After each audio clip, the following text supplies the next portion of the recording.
de Jesus. Amém. Amém. Boa noite, jovens. Boa noite. Para quem não me conhece, eu acho difícil você não conhecer, meu nome é Bernardo. Eu sou irmão do Bruno, sou filho da pastora Edmilson, faço administração, dou umas arranhadas na administração. E hoje o Bruno me chamou para poder fazer a administração. E eu acho muito engraçado que quando você vai fazer uma administração, ela sempre vem dos lugares que você menos espera. O Bruno me chamou para fazer a administração na quinta. E aí na sexta eu fui assistir Divertidamente 2. Não sei se vocês já assistiram. Filmaço bom. E uma das coisas que eu acho mais interessante daquele filme foi a personagem de ansiedade. Cara, é muito louco como é que funciona aquela personagem. E durante o filme eu comecei a pensar em algumas coisas que estavam acontecendo dentro do filme. E essas coisas começaram a se relacionar com algumas coisas dentro da Bíblia. E que eu comecei a pensar, comecei a raciocinar e eu trouxe essa administração. Mas antes de trazer a administração, antes de começar a administração, eu queria fazer uma dinâmica com vocês. Queria chamar aqui meu voluntário Abner. Pega o mochila, por favor. Vamos para o Abner. Vamos para o Abner. Pode pegar as coisas. Sem vergonha. Gente, estamos aqui o Abner. Imagine que o Abner represente você. E a mochila que o Abner está usando representa a sua mente. Quando a mochila está vazia, sua mente está tranquila. Está de boa, você pode andar tranquilo. Você anda tranquilo com a sua mochila? Você anda tranquilo? Está tranquilo. Eu quero fazer uma dinâmica com vocês. É o seguinte: eu vou falar algumas coisas do cotidiano. Se vocês se identificarem, vocês levantem a mão. E a partir do momento que vocês forem levantando a mão, eu vou colocar uma coisinha, um objeto aqui dentro da mochila. Tudo certo? Entendido? Primeira situação. Levanta a mão. Se vocês já ficaram tão nervosos para apresentar trabalho, vocês começaram a gaguejar, vocês começaram a ter dor de barriga, vocês quase não conseguiram apresentar o trabalho. Levanta a mão. Quem já esteve nervoso vai apresentar trabalho. Então tá. Então, já temos aqui o primeiro objeto. Ok. Levanta a mão se você já ficou tão ansioso por uma temporada de série ou por um filme que você fez por 2 dias. Então tá. Beleza. Então, vamos colocar aqui. Vamos colocar mais coisa aqui. Beleza. Levanta a mão se você já teve que fazer uma prova tão difícil, mas tão difícil, você ficou nervoso e deu branco em você. Então tá. Então vamos lá então. Então vamos colocar aqui mais coisa. Agora vamos para uma parada um pouquinho mais pesada. Levanta. Tá pesado? Levanta a mão se você um dia parou para pensar e falou assim: meu Deus, eu não sei o que eu vou fazer na minha vida. Vamos lá então. Vou colocar aqui então. Agora para finalizar,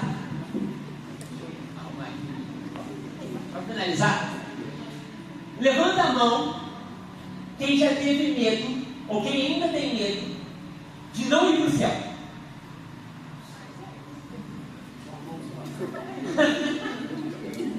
Então vamos lá. Tá. Vai dar certo, gente. Já pegou. Já acabou de pegar.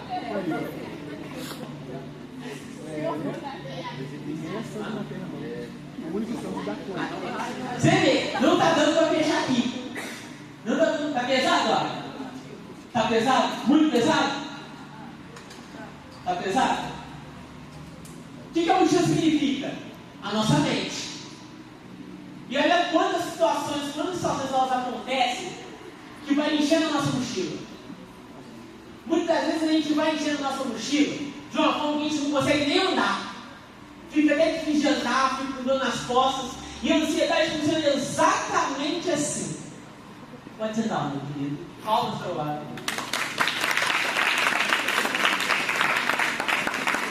E é desse ponto que eu quero começar a ministrar. Abra a Bíblia de vocês em Filipenses 4, versículo 6. Filipenses 4, versículo 6.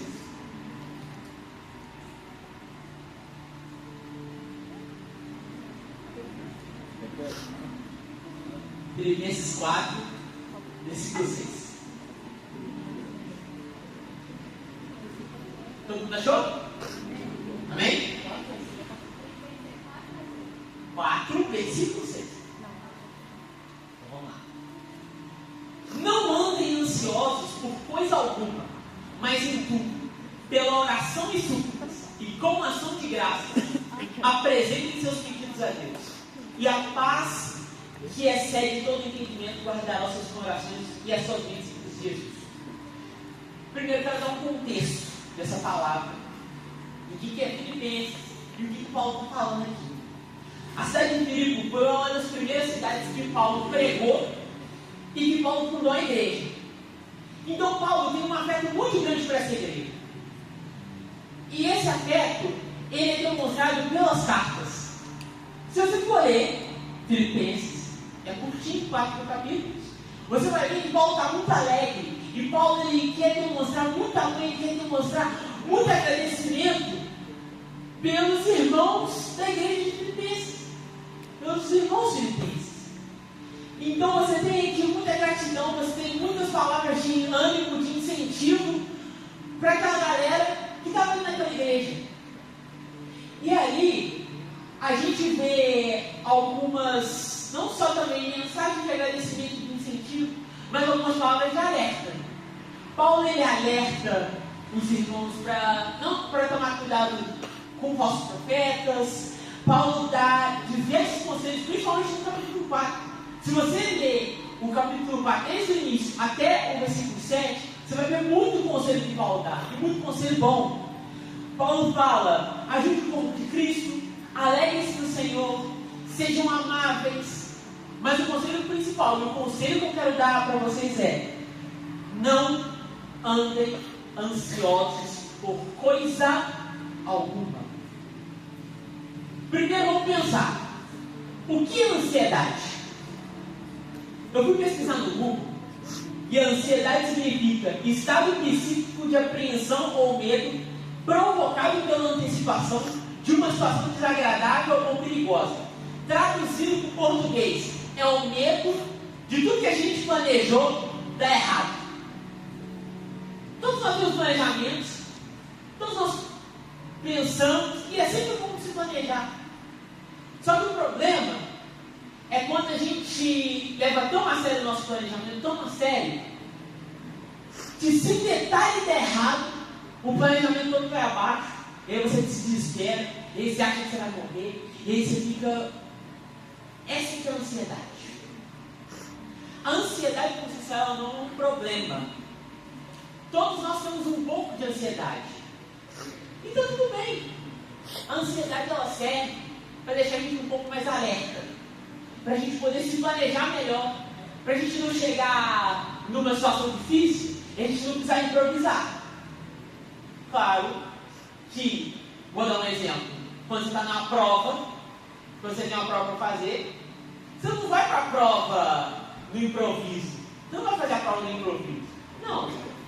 Você vai estudar uns dias antes, você vai estudar um tempinho antes, você vai ter um tempo de preparo. Por quê?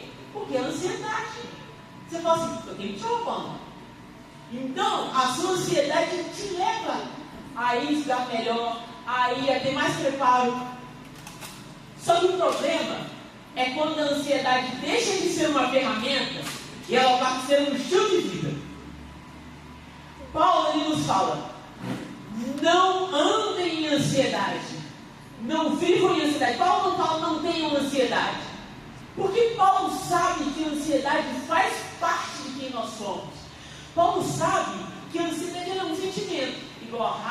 alegria, igual o medo, igual a tristeza.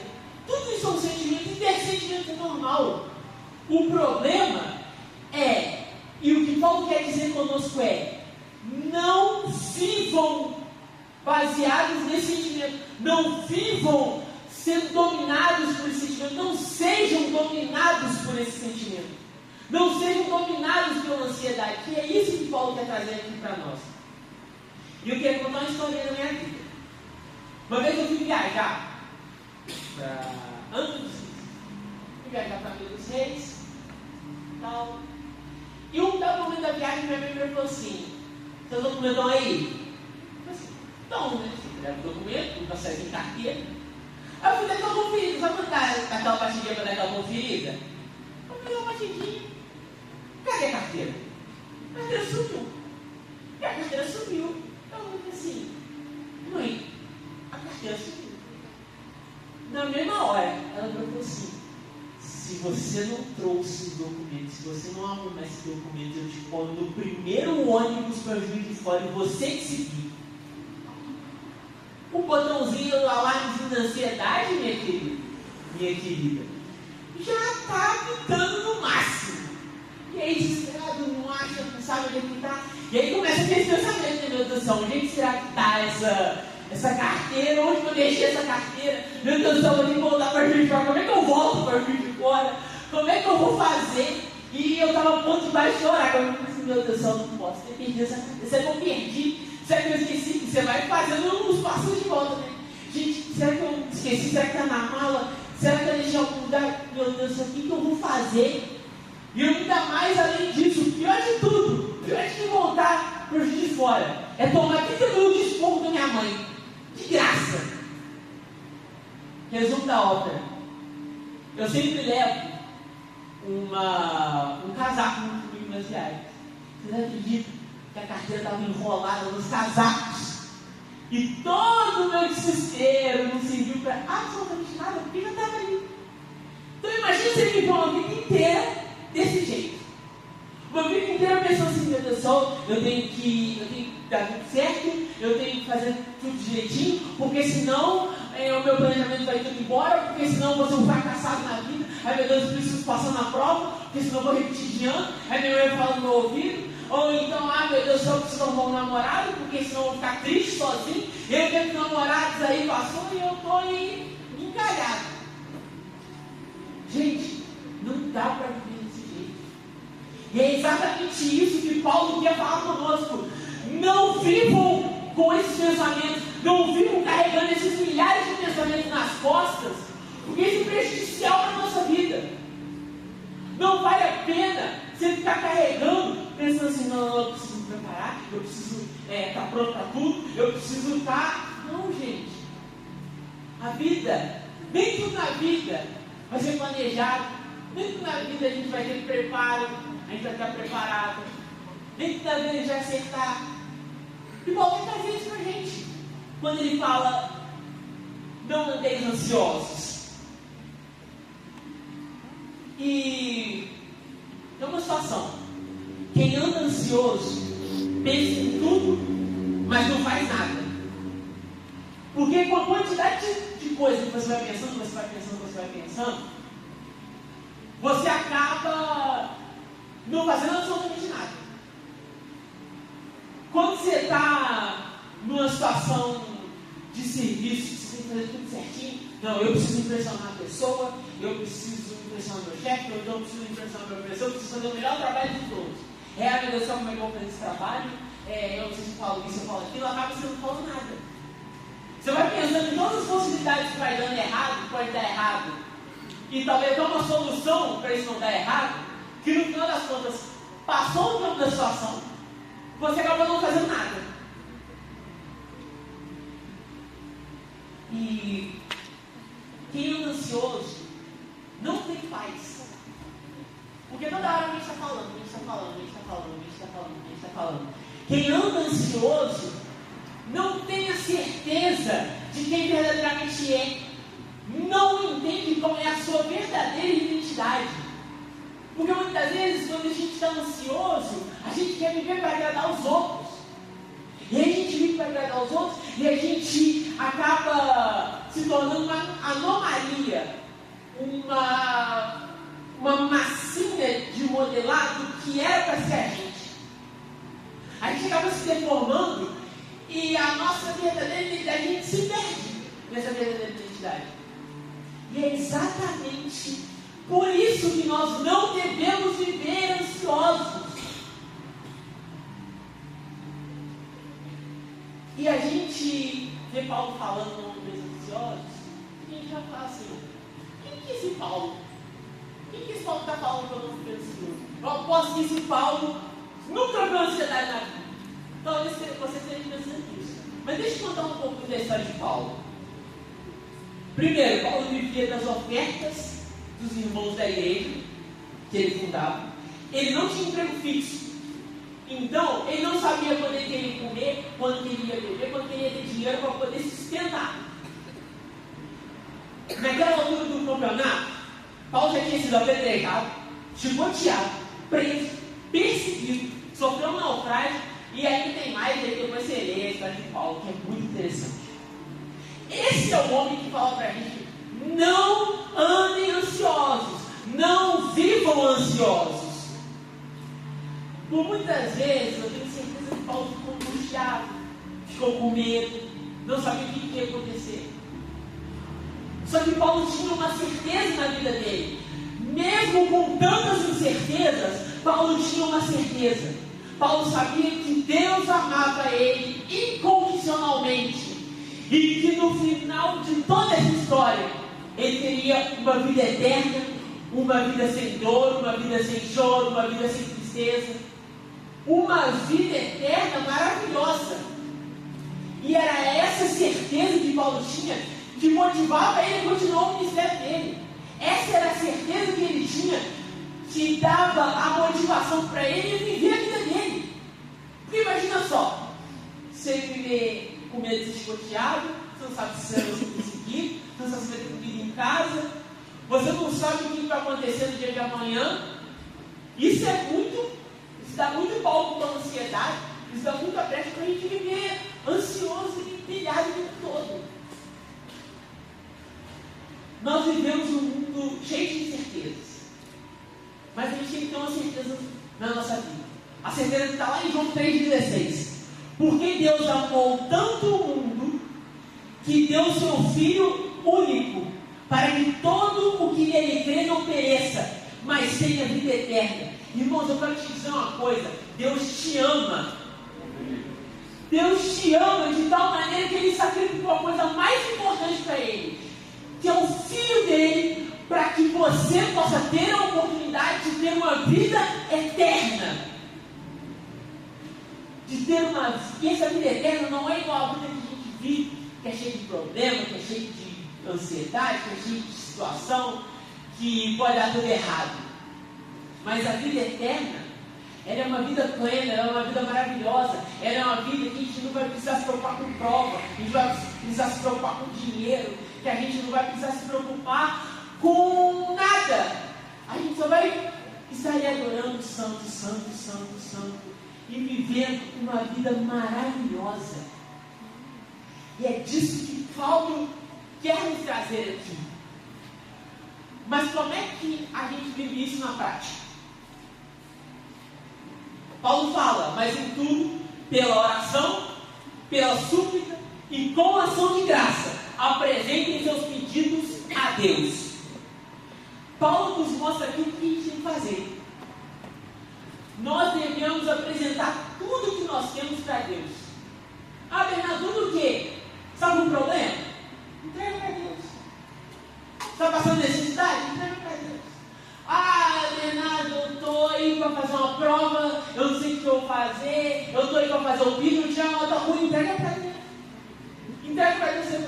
Ah, Bernardo, eu estou aqui, já tenho 20 anos na minha cara, eu não tenho namorado, não tenho mais ninguém, estou aqui encalhado. Entrega para Deus. Pede para Deus. Ah, Bernardo, eu não sei o que eu vou fazer da vida, eu não sei o que eu vou arrumar de emprego, eu não tenho ideia do que eu vou fazer. Entrega para Deus. Quando eu digo para entregar tudo, é entregar tudo. Literalmente tudo para Deus.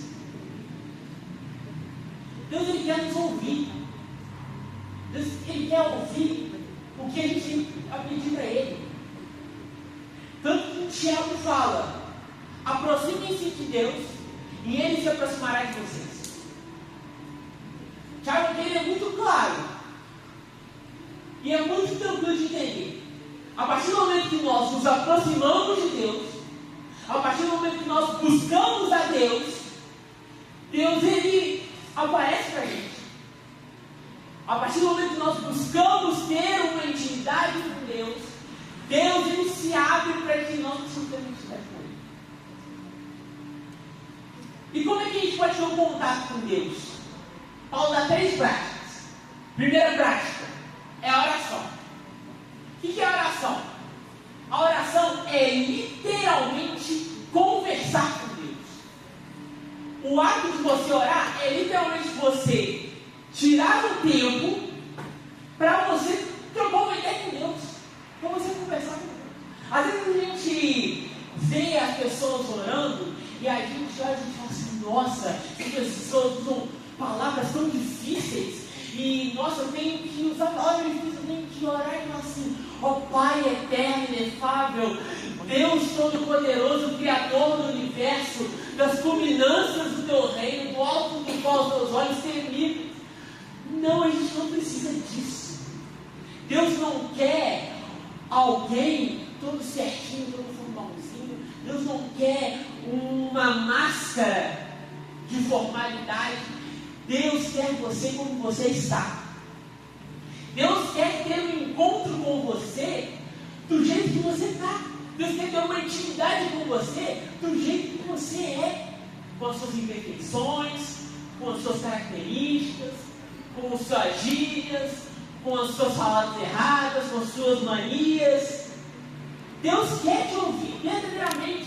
Deus Ele não pede aqueles que me adorarem formalmente, aqueles que me adorarem segundo ao que está escrito nos regulamentos do português. Não, Deus pede uma adoração, uma oração em espírito e em verdade. Deus não quer uma formalidade, Deus quer verdade. Deus quer sinceridade no seu coração. Mesmo que a sua sinceridade, às vezes seja um nós vai, nós fica. Mesmo que na sua sinceridade tenha mais a gente, mais nós e tudo mais. Deus quer uma verdade na nossa oração. E quando a gente está ali trocando ideia com Deus, nós descobrimos o que Deus quer e Deus entende o que nós queremos. Deus ele consegue entender o que nós queremos, mas acima de tudo nós entendemos quem Deus é. Eu lembro de quando eu estava no show da Morada, de uma administração que o Brunão fez, que é o vocalista de lá. Ele falou assim: às vezes nós fazemos perguntas aos céus, mas às vezes o céu tem perguntas a fazer a nós. Às vezes nós temos que perguntar, nós temos que pedir alguma coisa dos céus, mas os céus também tem que perguntar para a gente. Os céus também nos perguntam, os céus também nos pedem. E para nós entendermos qual é a verdadeira vontade de Deus na nossa vida, nós temos que ter uma intimidade com Deus. E essa intimidade com Deus acontece na oração. Só dá para você confiar em alguém se você tem um tempo de convivência com essa pessoa. E você só tem um tempo de convivência com essa pessoa se você reserva um tempo, se você para um tempo e começa a conversar com essa pessoa. Eu só conheço o Natan. E eu só sei que o Natan gosta de PlayStation 4 porque eu tive um tempo de conversa com o Natan. Eu sei que eu posso, por exemplo, dar um Samsung para o Marconi, porque eu sei que o Marconi, ele é apaixonado por Samsung porque eu tenho um tempo de conversa com ele. E eu sei que eu posso confiar nessas duas pessoas maravilhosas porque eu conheço eles de tempo, eu tenho um conhecimento anterior a eles. E como é que eu tive esse conhecimento? Conversando. Muito tempo de conversa, muito tempo de causa, não, meu querido? E com Deus não é diferente. Então, primeira situação, primeira prática que nós devemos ter é a prática da oração. É a prática de conversar com Deus, de entregar todos os nossos pedidos a Deus. Segunda prática. Segunda prática. é através da súplica. O que é súplica? A súplica nada mais é do que uma oração desesperada. Uma oração que tem um senso de urgência. Sabe quando você está no perrengue? Meu Deus do céu, não tenho mais dinheiro para mais nada. E eu preciso pagar uma conta? Às vezes eu estou no perrengue em 5 minutos para dar a prova e eu não estudei. A súplica é isso. A súplica, quando você está desesperado, você fala assim: Senhor, me ajuda com essa situação que falta 5 minutos para a prova começar, eu não sei nada. Deus, me ilumina com alguma coisa, me traz alguma coisa à mente. Esse que é a súplica. É quando você está no desespero. É quando você não tem mais o que fazer. Você dá uma emergência forte para essa oração. E a súplica nada mais nada menos que é isso. E em terceiro, nós temos as ações de graça. Ações de graça nada mais é do que um agradecimento que nós fazemos a Deus. E quando a gente vai agradecer, a gente não precisa só usar palavras para agradecer. Nós também podemos usar palavras para agradecer a Deus. Porque Deus nos abençoa todo dia. Você está respirando? Está vivo? Suas duas mãos funcionam, suas duas pernas funcionam? Então você tem um motivo para agradecer a Deus. Você tem um motivo para agradecer a Deus porque hoje você tem uma oportunidade de mudar de vida. Hoje você tem uma oportunidade de ser transformado. Hoje você tem uma oportunidade de ser bênção na vida de alguém. Mas o ato de agradecer não é somente com palavras, mas também é com ações. Como é que você pode agradecer a alguém? Às vezes você precisa agradecer a alguém falando: nossa, obrigado, nossa, obrigado. Às vezes você pode agradecer a alguém retribuir, pagando um lanche na cantina.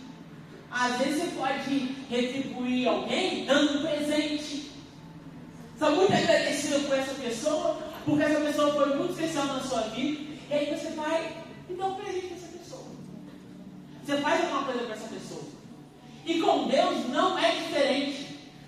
Com Deus, nós temos uma forma não só de palavras para agradecer, mas também de ações.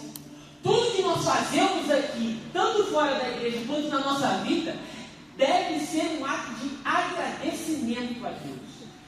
Tudo que nós fazemos, se você vem aqui, sobe, ministra, se você vem aqui, toca algum instrumento, se você vem aqui, louva, se você vai ficar lá na portaria, tudo isso deve ser como um agradecimento para Deus. Tudo deve ser uma forma de agradecer a Deus. A sua vida deve ser um agradecimento a Deus. E aí, para você ter uma noção de salvação, nós não fazemos coisas boas para sermos salvos. Nós fazemos coisas boas porque somos salvos. Por causa da salvação, nós podemos chegar e fazer uma coisa boa. Por causa da salvação, por causa do amor de Jesus Cristo, eu posso ser amado por irmão. Por causa da salvação de Jesus Cristo, por causa do amor de Jesus Cristo, eu posso ir e fazer uma coisa boa pelo meu irmão. Eu posso ir pagar um lanche para ele, eu posso ir pagar um cinema para ele, eu posso fazer uma coisa para ele. Porque Deus amou o mundo de tal maneira, Ele entregou seu Filho por nós. E porque nesse ato de amor, por causa desse ato de amor, nós podemos também transbordar esse amor para as outras pessoas. Nós também podemos retribuir um pouquinho, por mais que seja um pouquinho, nós podemos retribuir o que Deus fez por nós. E com essas três práticas, nós entramos em contato com Deus, nós recebemos o Espírito Santo. E aí nós podemos dar continuidade ao que Paulo fala no versículo 7. Paulo fala: e a paz de Deus, que excede todo o entendimento, guardará os seus corações e as suas mentes em Cristo Jesus. Vocês lembram do Abner, da situação que o Abner estava, com a mochila cheia? Volta aqui, Abner, por favor. Só para a gente finalizar. Vocês estão vendo que a mochila está tão pesada que não dá nem para fechar. Está difícil até de fechar. E a mochila está pesada, da ansiedade, fica difícil de andar, fica difícil de viver quando a gente está com o quadro da ansiedade. Só que aí, a gente começa a orar. A gente começa a ter um encontro com Deus. E aí, Deus chega e vai tirando o pesado. E aí a gente começa a confiar. A gente começa a confiar nos propósitos de Deus. A gente começa a entender que nem tudo na nossa vida vai dar certo, que a gente não precisa ser perfeito, que a gente não precisa agradar aos outros, que nós temos uma própria identidade, que Deus fez uma identidade pra gente. E aí a gente começa a entender o verdadeiro amor de Deus, e esse amor de Deus, ele nos transforma. Esse amor de Deus, ele nos deixa mais leve. Tá leve? Agora? Já está tranquilo para andar, né? Você dá um pique aqui, dá para você dar um pique, né? Dá. Por quê? Não precisa dar um pique, não. Mas por quê? Que agora ele está leve. Porque ele aprendeu a confiar. Quando nós aprendemos a confiar em Deus, nós recebemos uma paz que ela transcende tudo que nós podemos imaginar. Muitas das vezes a gente ouve no mundo que ter paz é não ter problemas. Muitas vezes a gente aprende que ter paz é ter muito dinheiro, é ser uma pessoa muito famosa, é ser uma pessoa muito feliz e que não vai ter mais tristeza na nossa vida. Não é isso que Deus quer nos ensinar. Pelo menos ele existe. O homem ainda vai ter que lutar ainda nos problemas dele. Mas agora vai ficar muito mais fácil de lutar. Por quê? Porque ele não precisa mais carregar mais nada. Ele não carrega mais nada. Quando ele está leve, pode ir lá. Muito obrigado. Agora ele está leve. Na Bíblia fala, Jesus fala em Mateus, para que nós entreguemos as nossas preocupações, nossas dificuldades para Ele. E que nós recebamos o fardo de Deus, que é suave e que é leve. Por quê? Porque literalmente Deus vai tirando da nossa vida todas as ansiedades. E aí fica mais fácil de lutar. Lutar com peso é difícil. Lutar com peso nas costas é complicado, a gente fica limitado. Mas quando nós temos esse peso da ansiedade tirado nas costas, nós podemos ver uma vida muito melhor. E essa paz, ela nada mais é do que a certeza de Deus na nossa vida. É a certeza de que apesar de todas as lutas, de todas as provas, de todos os problemas, Deus ele é conosco, Deus vai estar com a gente, Deus não vai fazer com que a gente morra, Deus não vai nos matar e nem a saúde da vida. E que no final dessa história, nós teremos uma vida muito melhor no céu. Nós teremos uma vida sem dor, sem luta, sem desânimo, sem problemas, sem conta para pagar, sem boleto, sem nada. Nós vamos viver uma vida muito melhor. Mas para que a gente possa viver essa vida, a gente precisa primeiro entregar as nossas ansiedades para Deus. No momento que eu mais tive problema na minha vida, que é recente, quando eu entrei na faculdade, eu comecei a estudar na faculdade, e quem já estudou em faculdade sabe que o ritmo é outro da escola. O ritmo da faculdade é diferente do ritmo da escola, e acaba que a gente não acompanha esse ritmo. E eu acabei não acompanhando. E é muito louco quando uma pessoa que não está acostumada com fracasso, que nunca viveu um fracasso, quase nunca viveu um fracasso, ela tem a primeira experiência com fracasso. E aí, quando estava na faculdade, e tentei estudar muito, tentei buscar muito, e estudava direto, passava o dia inteiro na faculdade, nada estava dando certo. Eu repeti um monte de matéria no primeiro período, e já não bastasse isso, estava tirando minha carteira, deu tudo errado, não passei no exame, e a minha vida estava extremamente conturbada, eu estava me sentindo muito mal, estava me sentindo muito triste. E aí eu comecei a ouvir uma música do Oficina G3, sou muito fã de rock. Eu comecei a escutar uma música do Oficina G3. A música ela começa assim, enfim, ela fala assim, dores que vêm me fazem enfraquecer, falhas que revelam que sou apenas mais um mero pecador, mas eu posso confiar em meu espírito, estar imerso no teu amor, e assim eu continuo a caminhar. E eu acho essa música maravilhosa, essa música perfeita. E debaixo dessa música eu comecei a mudar minha vida. Eu comecei a orar mais, eu comecei a me entregar mais, eu comecei a largar nos pés da cruz todos os meus problemas. Eu larguei na cruz a minha ansiedade, eu larguei a minha cruz a minha necessidade de perfeição, a minha necessidade de ser alguém que eu não era. Eu larguei na cruz aquilo que eu chamava de Bernardo, e Jesus vem e me traz um novo Bernardo, me traz uma nova identidade, me traz uma nova vida. E é disso que eu quero trazer para vocês, e é para isso que eu chamo a vocês. Eu quero chamar vocês a viver uma vida sem ansiedade, a viver uma vida sem preocupações com o que vai acontecer no dia de amanhã, a viver uma vida em que você tenha certeza de que existe um Deus na sua vida e que você pode confiar nele, que você pode descansar nele, que você não precisa mais se preocupar com as lutas que virão. As lutas, elas existem, elas vão sempre existir, mas que você pode confiar que em Cristo você é mais que vencedor.